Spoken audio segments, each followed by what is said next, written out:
Hey, so today we're headed from the relative safety of Orlando to our condo in Daytona Beach shores. You've probably seen on the news, I think it was 15 high-rises and single stories have been effectively condemned down there due to imminent collapse. Ours is the tallest building on that list. It's called the Grand Coquina.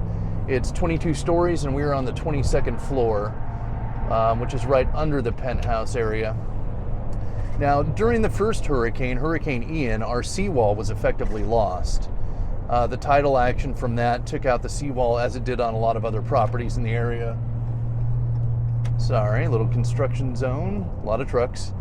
Once the seawall was gone, it also took out a lot of the beach sand, so there's no slope like there used to be. So now even slack tide or even low tide, the water's a lot closer to the building than it used to be. And unfortunately, with all that water that close to the building without the protection of a seawall, it can undermine a large building with pilings that go into the earth. So before we even knew about the second hurricane, what was the second one called? Nicole. Before Tropical Storm or Hurricane Nicole, we already had problems. And it was a big problem because of that seawall exposure.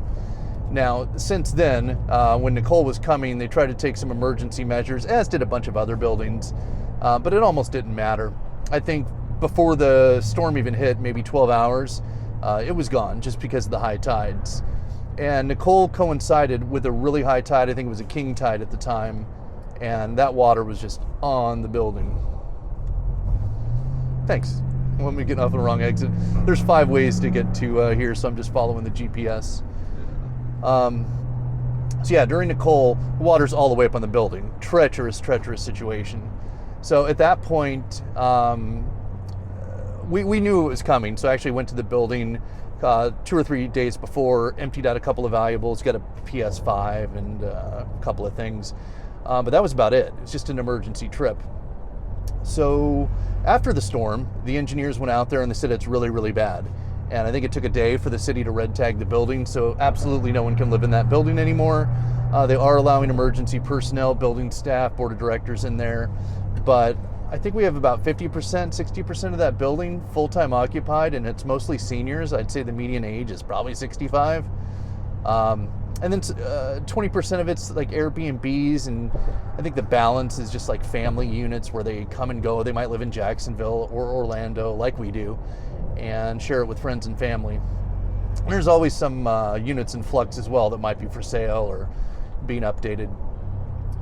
So they red tagged it, so we have 100 people that just can't live there right now. And this is compounded by all the other buildings in the area. Temporary lodging's messed up.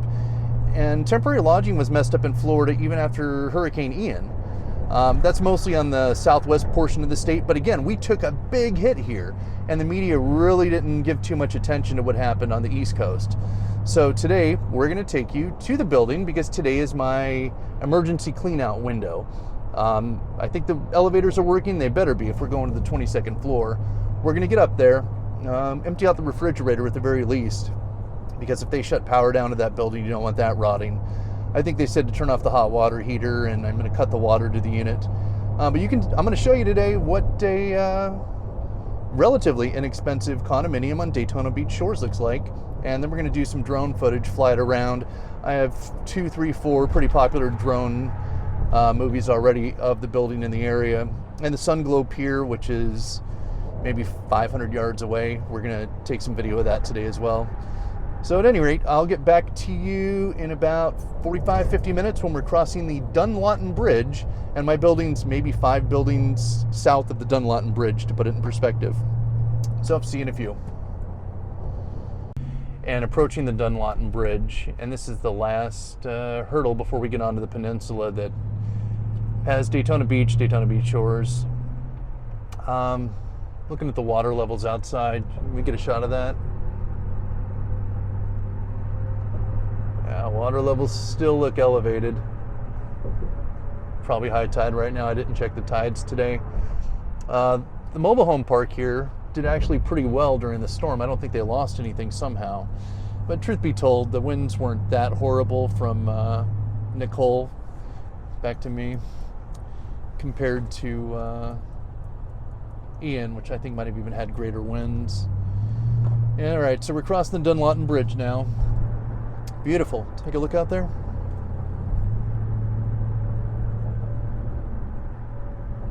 And in a minute here, we're going to see the ocean.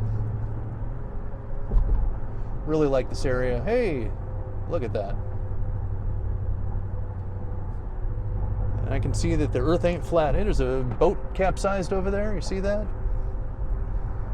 It's not uncommon when you drive over this bridge, you find abandoned boats and whatnot that have nothing to do with the hurricane or any other type of storm.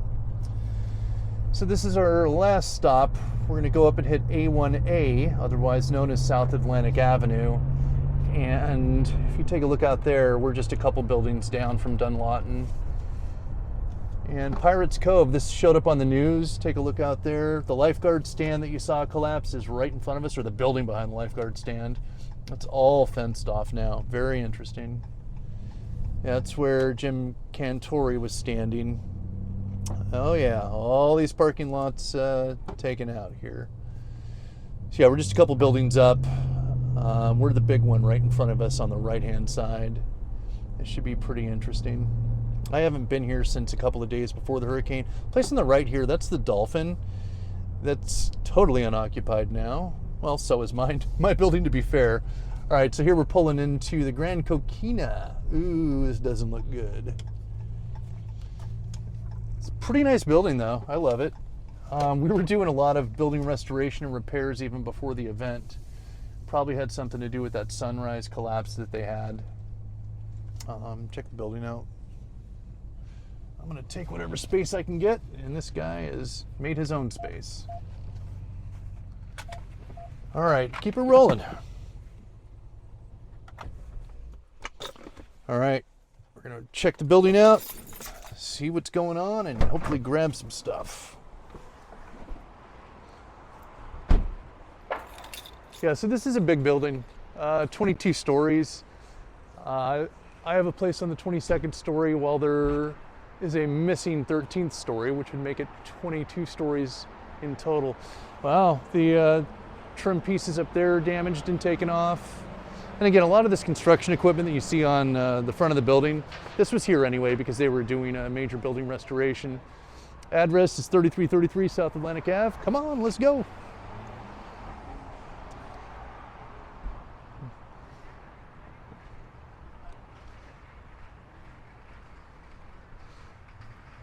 Please check in and out. You want to check that sign out right there?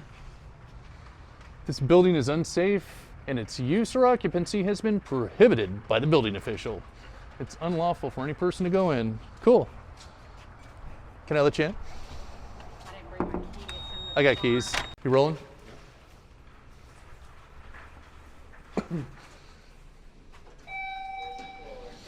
This should be fun. You rolling? This should be fun.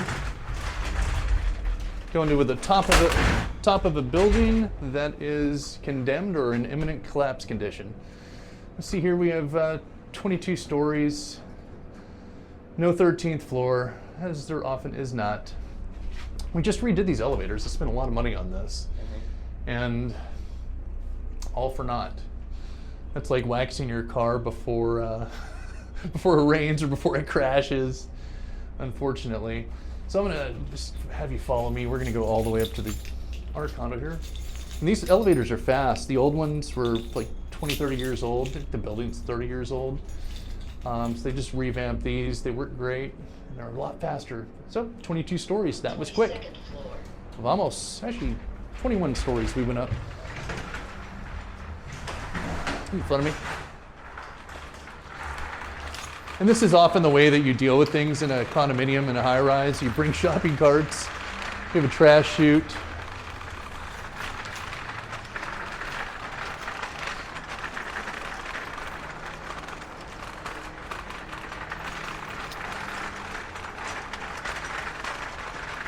When they built the buildings, all of them came with these storm shutters. So we have storm shutters all the way around.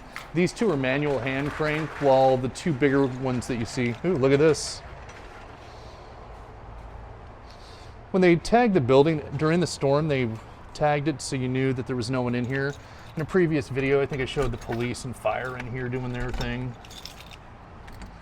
And at least I'll show you what a condo on the beach looks like, even though we're in the worst of circumstances right now. Ooh, that didn't open. Oh, they locked the top. Yeah, so in a condo, the building management and emergency people can just come and go as they please. Come on into my used to be nice condo. Want to get ahead of me?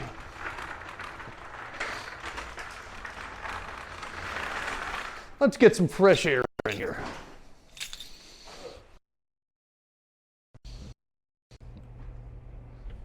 Get in front of it and pull it in.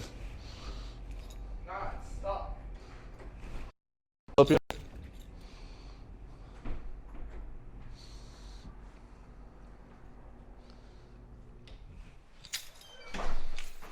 Come on into the condo.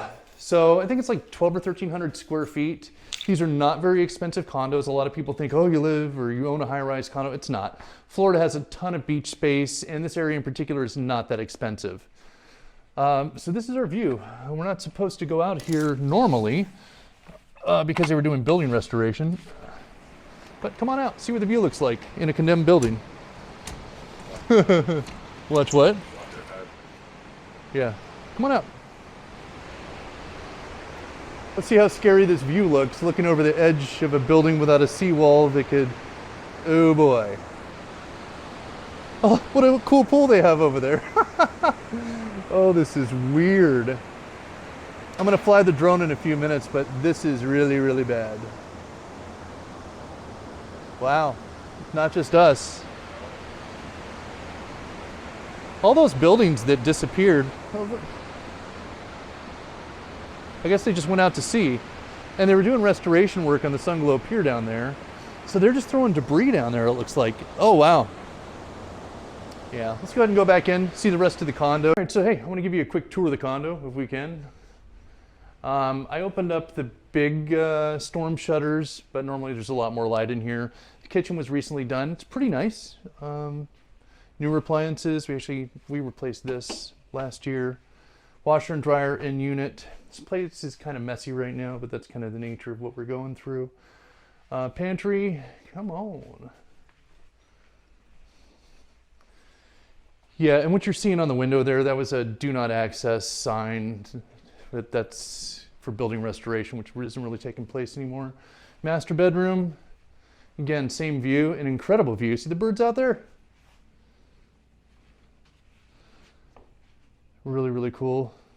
And again, since we lost all the sand on the beach, the ocean's a lot closer on the building than it used to be. Come on over here, check out the master bath. My metal detector. I guess I'm just gonna leave the hanging towels for the next 6 to 8 months. I don't know what else to do. And you see condos like this, they all have sprinklers in units, so there's not a catastrophic fire. Take a look at the shower at least, we'll show that. We had all this tile work redone about 1.5 years ago. It was nice. No, it's not much. Come on, we'll kill it in here. Do we need anything in the bathrooms? We have toothpaste. No. It says a large walk-in closet. I'm not sure there's anything in here that we need. Tools, no. Goodbye for 6 to 8 months, if not more. All right, I'll kill these. Yeah, the storm shutters, which were shut, they're all electric. Breathtaking views from in this place, though. We love it.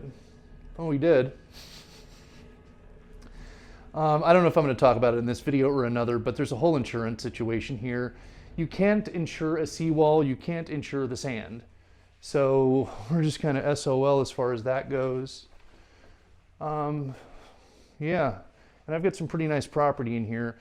Just in case the building collapsed, we actually took a bunch of pictures before the event. I got a PlayStation that I pulled out of here and a couple of other valuable things, semi-valuable to me. I have some electric bikes that I used to keep down here that are no longer here.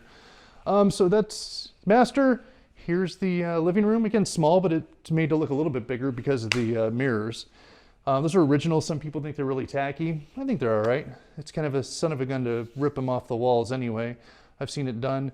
And we have like a pull-out couch here to sleep a couple more people. Come on, let's go check out the guest bedroom or kids' bedroom. My son's holding the camera, so that'd be his bedroom. Come on in.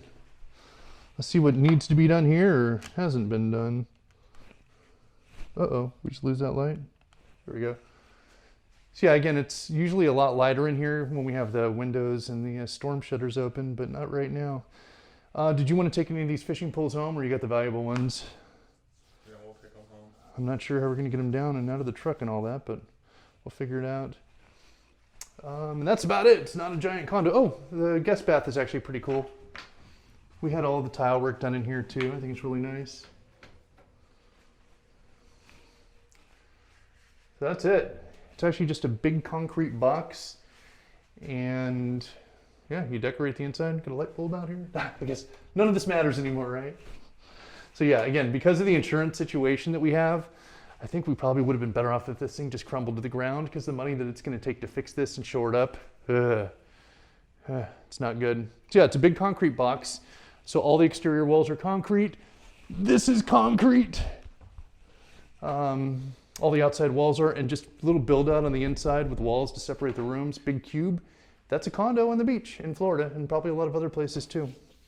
So all right, I'm gonna cut it here. We're gonna pack up the refrigerator, turn a few things off, and then I'll fly some drone. Thanks. This is it. This is our final walkthrough. If we grabbed what we could, we emptied the refrigerator, turned off what needed to be turned off. I'm gonna unfortunately say goodbye to this place for the next 6 to 8 months, maybe forever. It's been real. Anyway, catch you with some drone footage in a few. Actually, we're gonna take a look over the edge and see Daytona International Speedway. Can I cut the lights? Mm-hmm. What's the thermostat set at? 72. Ooh, no, we don't want it 72. They might have done that. Oh, it's 72 on its own. Somehow it's holding really good temp. Oh, it's keeping humidity down. That's why it's doing that right now. I think we're good. Cool. Vamos. It is what it is. Let's do it.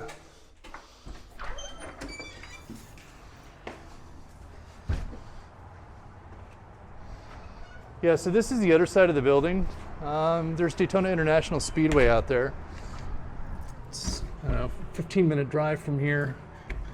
And at night, you can see it lit up. You can hear the cars going on a good day. All right, so yeah, if you want to look out, we're 1 story below the top floor here. And I don't want to be here any longer than I have to be today. This is depressing. Well, we're going to hop in the elevator and get the heck out of here. So let's go.